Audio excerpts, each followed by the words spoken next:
Well, hello and welcome to our devotion time. It's great to be with you today.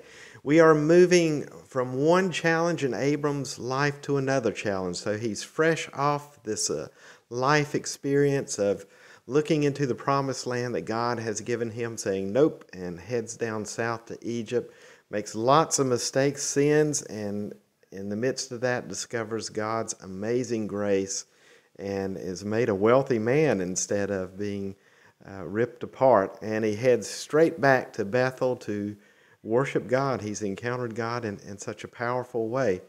But as they take their trip to Canaan and he worships God there, the next struggle, infighting, begins to happen between Abram's herdsmen and Lot's herdsmen. Remember, they become wealthy here.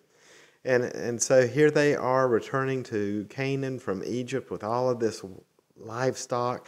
The herdsmen began to squabble, and think about this. Neither one of them owns the land at this time. The Canaanites and Perizzites are the ones who own the land, and I suppose they're trying to find land to feed their livestock. And there's this competition of precious pasture land that begins to take place and set up in a growing family.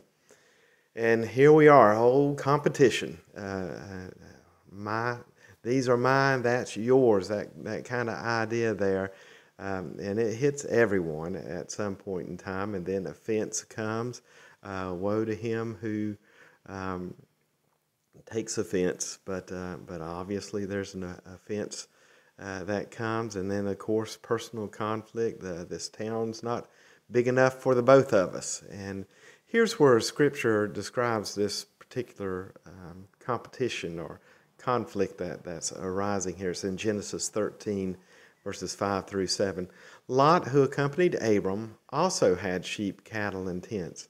The land could not support them living together. Their wealth was so great that they could not stay together. And so this friction develops between the herdsmen of Abram's flock and Lot's flock.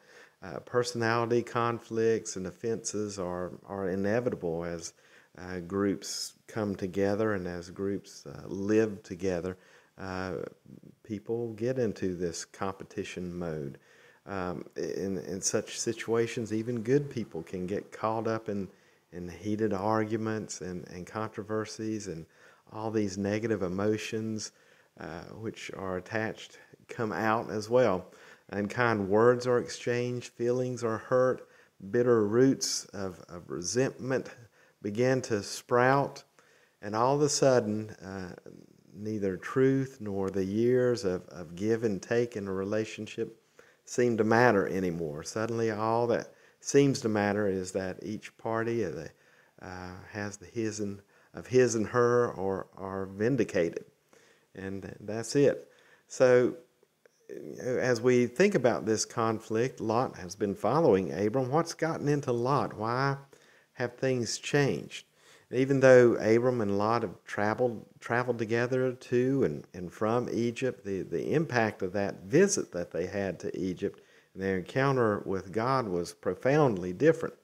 Abram returned to the land of promise, inspired with a devotion for the Lord, and he heads straight to Bethel, and he calls on God's name.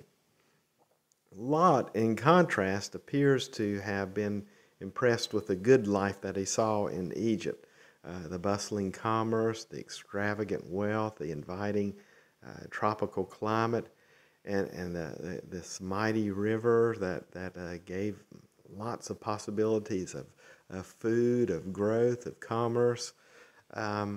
I think that's what eventually split Lot from Abram. Lot chose as his portion the thriving commercial center of Sodom, as we'll find out here in a minute, on the banks of the Jordan, which looks a whole lot, or sounds a whole lot like what I just described Egypt as being.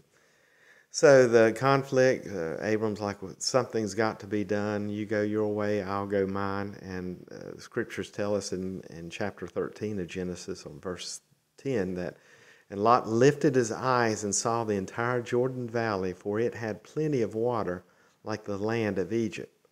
And so, symbolically, Lot's choice reflects his preference for a vastly different lifestyle than Abram has found in his faith walk.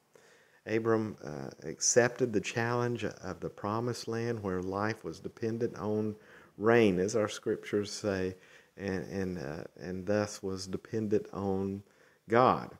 Lot, it appears, preferred a man-powered, a man-focused way of life independent of the Lord. The way life is presented to us in scriptures, that it was epitomized that way in Sodom. So what got into Lot? All the glitz and the glamour and the glory of the secular world, be it Egypt or the cities on the plain. Lot wanted what they had to offer.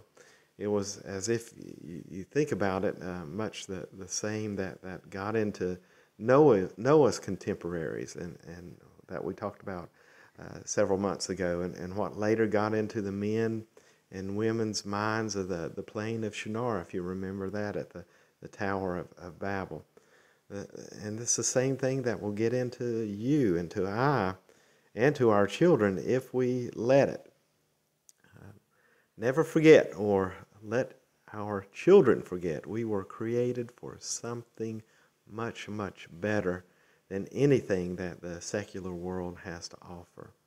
And we'll get more into that next week as we think how will Abraham respond to this conflict. Well, I'm going to leave you with that today, and I pray you'll have a blessed week, and I look forward to spending time with you Wednesday at our Bible study on Ephesians, and we'll begin chapter 1 this week, and then Friday we'll have devotions again. Blessings. We'll talk to you later. Bye now.